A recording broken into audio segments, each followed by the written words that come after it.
Hi everybody! Today we wrap up our four-part dissection of character by looking at motivations, perspectives, and arcs. We've looked at what makes a good character, how they are created through and argue the theme, how they conflict with one another, how they fit into narrative archetypes, and how they affect the setting. If you haven't yet, I recommend backpedaling to watch those videos first. So what is the point of character motivation? The first thing to note is that every character needs motivation, even the supporting ones. Otherwise, they lack purpose in the overall story. A goal makes them believable to the audience. Motivation is meant to answer three important questions. Who is the character? What have they done or want to do?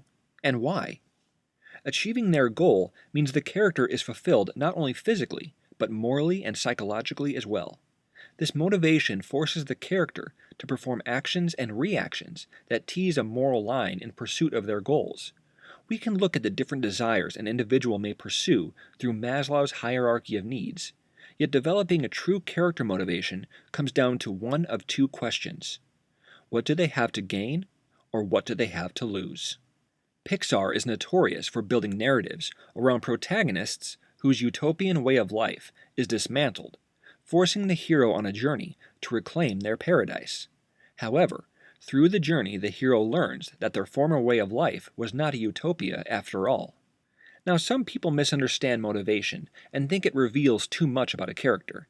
In their minds, this is potentially problematic for villains and mysterious figures.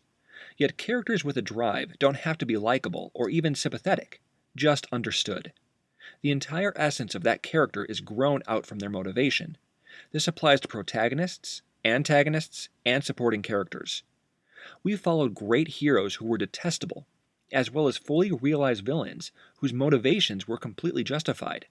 Think back to Walter White, who refers to two crucial moments in his life that led him towards his criminal alter ego, Heisenberg: the death of his father and the loss of his company. Whereas with Commodus, we see his motivation firsthand, from his broken relationship with his father to his jealousy of Maximus's growing power. Motivation can evolve throughout the story as the characters face obstacles. Their motivation could change based upon arcs, information, or circumstances. Their desire to achieve their goals could exponentially increase the more they fail, creating anticipation and greater satisfaction once that goal is achieved. We want to see how far a character's motivation will take them.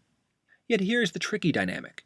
Just because you as the storyteller know the character's motivations doesn't mean the audience needs to. Christopher and Jonathan Nolan clearly had a design in place for the Joker, yet his motivation is ultimately concealed from the viewer. For the most part, though, helping the audience understand a character's viewpoint is the most effective way for that character to be believable. This brings us right into the next topic on perspective. Take care in deciding who is going to tell your story and why. As the writer, you're not just typing words on a page. There is a viewpoint we have to follow, and that POV will determine the information the audience receives throughout the story, as well as their emotional connection to the world you've created. Recall the video on protagonists and how they must be the most interesting, as well as the strongest argument for your theme. I reiterate, you are not telling the story, your protagonist is. Get in their shoes, immerse yourself in their perspective. Whether you are writing a book or screenplay, it is the hero we are following, not the writer. Don't let this scare you. On the contrary, there is a world of possibilities you can take as a writer, exploring the story through specific lenses. You could have multiple protagonists. You could explore the same event from different perspectives. Or you could get adventurous and play around with an unreliable narrator. This idea undermines the notion that the storyteller is trustworthy.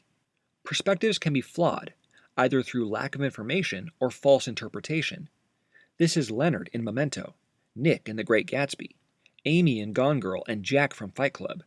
This technique must be handled delicately, but can lead to a powerful revelation later on.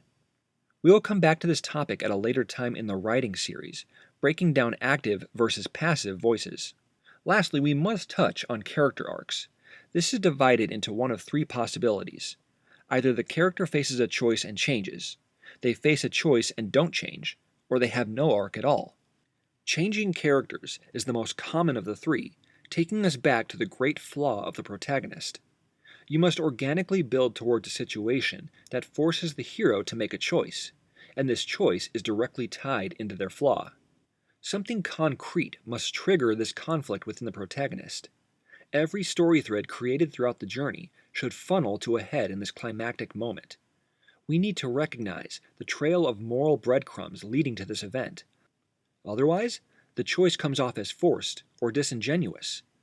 Ironically, the character of Anakin has one of the most forced arcs in the prequels, while having one of the greatest arcs ever in the original Star Wars trilogy. It all comes back to motivation and the emotional seeds planted throughout the story. Characters who face this final choice, but refuse to change, is itself an arc. Villains like Lotso or Draco choose the coward's road over doing what's right, whereas heroes like Aragorn, Luke, and William Wallace refuse to cave under temptation, holding their moral ground. If you choose to follow a protagonist who doesn't have an arc, a change must happen within another character close to them. It's the protagonist, though, who is instrumental in this change.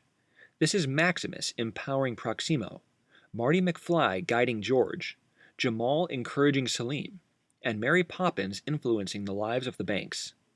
In these situations, the great flaw is applied to either supporting characters or the world at large.